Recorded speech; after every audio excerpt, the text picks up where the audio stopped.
కొత్త జిల్లాల ఏర్పాటు సమయంలో నియోజకవర్గాల విభజన సక్రమంగా జరగలేదనే అభిప్రాయం ఉమ్మడి ప్రకాశం జిల్లా వాసుల్లో ప్రగాఢంగా ఉంది. ఎప్పటి నుంచో డిమాండ్లో ఉన్న మార్కాపురం జిల్లా ప్రస్తావనే లేకుండా దగ్గరగా ఉన్న నియోజకవర్గాలను ఇతర జిల్లాల్లో విలీనం చేయడం పట్ల ప్రజల నుంచి తీవ్ర నిరసన వ్యక్తమవుతోంది. కూటమి ప్రభుత్వం వచ్చాక ఈ లోటుపాట్లు సరిదిద్దే ప్రయత్నాలు ముమ్మరంగా సాగుతున్నాయి. వైసీపీ హయాంలో రాష్ట్రంలో కొత్త జిల్లాల ఏర్పాటు జరగ్గా ఉమ్మడి ప్రకాశం జిల్లా విషయంలో సరైన పద్ధతిలో చేయలేదనే విమర్శలు సర్వత్రా వ్యక్తమయ్యాయి. 12 అసెంబ్లీ నియోజకవర్గాల్లో చీరాల, అద్దంకి, పర్చూరును బాపట్ల జిల్లాలోకి మార్చారు. కందుకూరు నియోజకవర్గాన్ని శ్రీ పొట్టి శ్రీరాములు నెల్లూరు జిల్లాలో విలీనం చేశారు. పార్లమెంటు నియోజకవర్గాల ప్రాతిపదికన కొత్త జిల్లాలు ఏర్పాటు చేయడం, భౌగోళిక విషయాలను పరిగణలోకి తీసుకోకపోవడం వల్ల కొత్త సమస్యలు ఎదురయ్యాయనే వాదన ఉంది.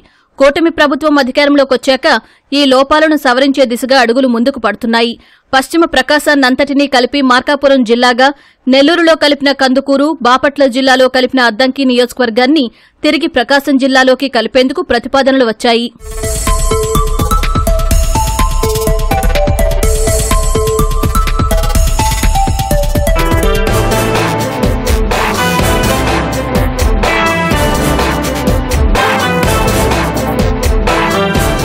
ప్రజాభీష్టం మేరకు పశ్చిమ ప్రకాశంలోని 5 నియోజకవర్గాలతో మార్కాపురం కేంద్రంగా జిల్లా ఏర్పాటు చేయనున్నట్లు 2024 సార్వత్రిక ఎన్నికలకు ముందు చంద్రబాబు హామీ ఇచ్చారు. జిల్లాల పునర్వ్యవస్థీకరణపై అమరావతిలో 2 నెలల కిందట మంత్రివర్గ ఉపసంఘం సమావేశం జరిగింది.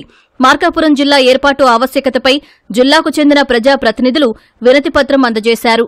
మార్కాపురం జిల్లా ఏర్పాటుపై తక్షణమే ప్రతిపాదనలు పంపాలని, తాజాగా సీసీఎల్ఏ జయలక్ష్మి ఆదేశాలివ్వడంతో జిల్లా అధికారులు కసరత్తు ప్రారంభించారు. కొత్త జిల్లా ఏర్పాటుపై నివేదిక రూపొందించే బాధ్యతను జేసీ గోపాలకృష్ణకు అప్పగించారు.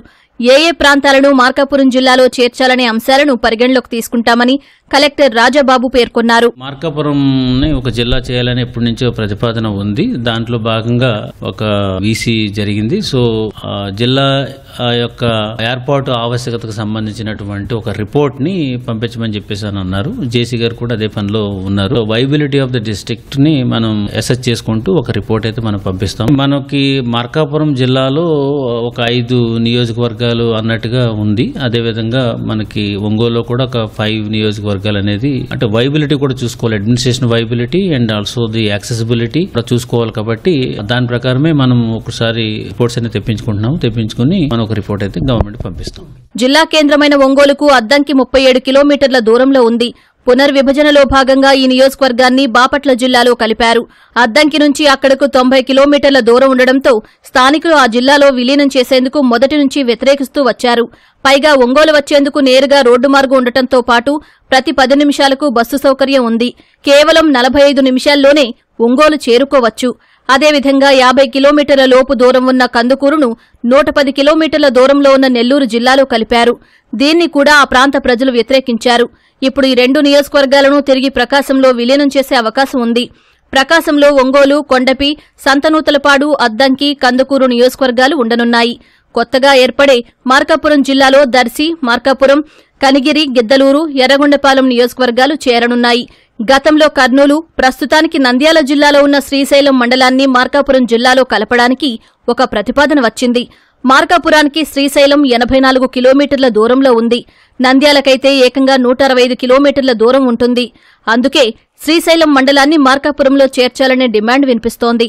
ప్రకాశం జిల్లాలో మార్పులు చేర్పులు జరిగితే సముద్ర తీర ప్రాంతం పెరగడమే కాకుండా నిర్మాణంలో ఉన్న రామాయపట్నం పోర్టు తిరిగి ప్రకాశం జిల్లాలోకి వస్తుంది. గ్రానైట్ క్వారీలు, పరిశ్రమలు ఈ ప్రాంత ఆర్థికాభివృద్ధికి తోడ్పడతాయి. రాష్ట్ర ప్రభుత్వం ఇచ్చిన హామీ ప్రకారం కొత్త జిల్లాలు ఏర్పాటు జరుగుతుందని మంత్రి డోలా శ్రీబాల వీరాంజనేయ స్వామి స్పష్టం చేశారు. ఎన్నికల ముందు ఏదైతే మా ముఖ్యమంత్రి గారు ఆ రోజు హామీ ఇచ్చారో, ఇచ్చిన దాని ప్రకారం మార్కాపురం జిల్లా ఏర్పాటు దిశగా మా ప్రభుత్వం కృషి చేస్తా ఉంది.